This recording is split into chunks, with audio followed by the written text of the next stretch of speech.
Hello, my friend. If this video has found you, there is a very simple and straightforward message for you today. All of us have encounters with the unknown, with change, with fear. And at this time in our lives, there is more and more seeming change, more and more opportunities to embrace the unknown than ever before. From experiences in the world around us to some of the upgrades in the world within us, it's no wonder that many of us feel individually and collectively like we're kind of thrown in the air in a bit of an upheaval. But if you found this video, then on some level, you know that there is a grounding point within you. And by the end of this video, you're going to have that much more of a clear connection to your own inner resilience and your ability to navigate change with such awareness. Go you. So, here's a few perspectives that would love to come through for you at this time. One of the first things is change is a very, very powerful catalyst. We are living in change. It's one of the constants of this reality. And by forging a relationship with change that is flow-based, I've talked about this in a few videos before, but by forging a relationship that is flow-based, or that is the one that you embrace change, you allow yourself the opportunity to not only have the most satisfying possibilities present themselves to you, you often create from a place that is going to connect you with what I like to term as your most mythical life. You see, oftentimes when we resist change, when we fight it, we're usually operating somewhere from our mind. And the thing about the mind is that the mind can only perceive where it has been. If you're approaching something new, the mind often can't conceptualize it, so it almost has to fill in the blanks. It's like a Mad Lib for the future.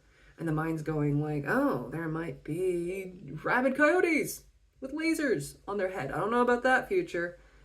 And what happens is, if we over-listen to the mind, then we can get into overthinking, over-planning. This can create anxiety. And oftentimes that can create not only an aversion to change, but an aversion to decision. And so remember, not making a decision is also a decision. And so sometimes we find ourselves floating through life without really steering the ship because it all can seem overwhelming. And again, if this is an experience you are having or have had, no shame, no blame, no condemnation. I have totally been on that wild raft ride as well. And what I'm so excited to share with you is some of what I have found as an alternative to moving that way through life that I have personally found more satisfying, and I think you might as well. For myself, what I have found more satisfying is, I'm going to say two main things. Let's start with two and let's just see how it goes from there. One is I got very aware of what my values were, like what I really cared about in life. And the reason that was so important is because it gave me an opportunity to move from an unconscious place of what I thought I cared about to just bringing it deliberately in front of me. And then I got to validate how much I actually cared about those values by observing how I placed my consistent focus day to day in life, right? Because the idea of values is fun, but what we actually care about is what we continue to place our focus on day in and day out. Your focus is one of your most powerful gifts. It's one of the reasons why meditation can be such an empowering practice, because it helps you refine your connection and your habits and your relationship with how you guide your focus. Because otherwise we can sometimes have patterns where we allow our focus to be hijacked or we allow it to be distracted, because that may be a coping mechanism or just a habit or pattern that we've developed over the years. And again, no shame or blame on that. What's so amazing is simply by listening to this video alone, you've brought this into awareness for yourself. That's fantastic. Awareness is most of the journey. What you get to do next is decide what you want to do with that awareness. And the reason we don't have to shame or blame ourselves for it is life is a grand experiment. We get to try so many different things. And whatever you were trying before was just one of the patterns you were exploring for yourself. Now you get to say to yourself, well, do I still want these patterns? Would I like to shift into something else? The power of your curiosity and your awareness and your focus is what helps you navigate these choices. And most importantly, I know we talked about the mind before, but coming into the heart, the curious and wise heart, this is the place, the heart is the place that I have found for myself, is my wisest guide into the future, so to speak. So whenever I want to make a choice, whenever I want to guide myself on a pathway, I listen to the heart. Now, some people hear the heart and they think emotions, oh, the heart, the this, the that.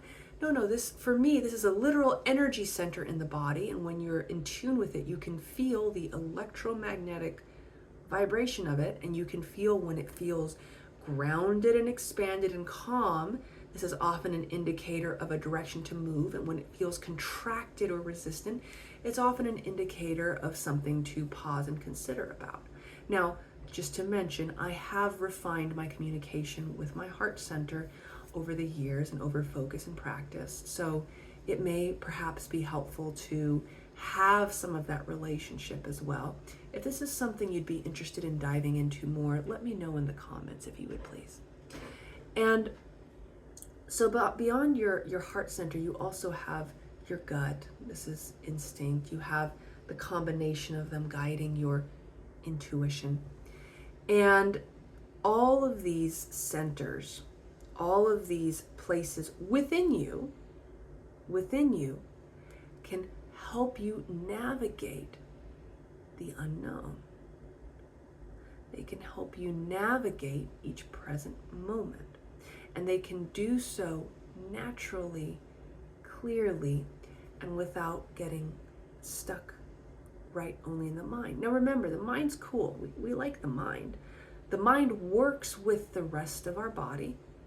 The mind works with the entire guidance system, but it's not the captain, or at least I don't personally recommend it as the captain, because once again, the mind only knows where it's been.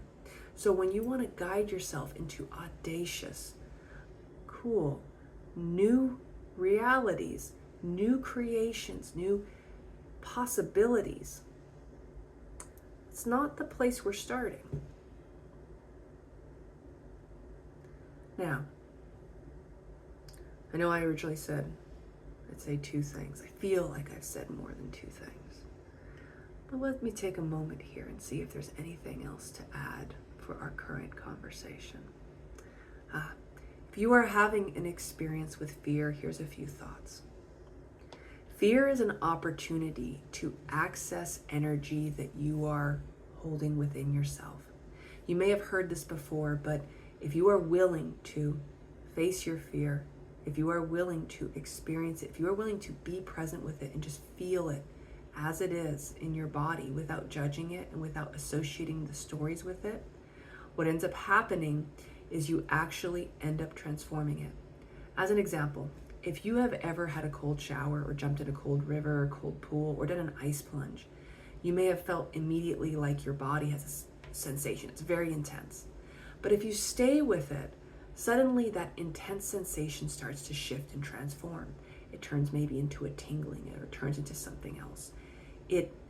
By being present with it, by staying with it, you actually transmute the experience that once felt like pain, fear, or dying into one of presence. It can be an incredibly empowering experience. Or perhaps if you haven't felt that kind of cold, maybe you've done something similar with a sauna. Or perhaps you can relate this to another experience where maybe you initially had fear, maybe on a roller coaster, but then that turned into excitement, fun, and laughter. A lot of times people have related that fear or anxiety around fear is really just another form, the other side of the coin of excitement or anticipation. So when you are feeling fear, you are really being offered an invitation into a part of yourself that is ready to reconnect with the greater part of you.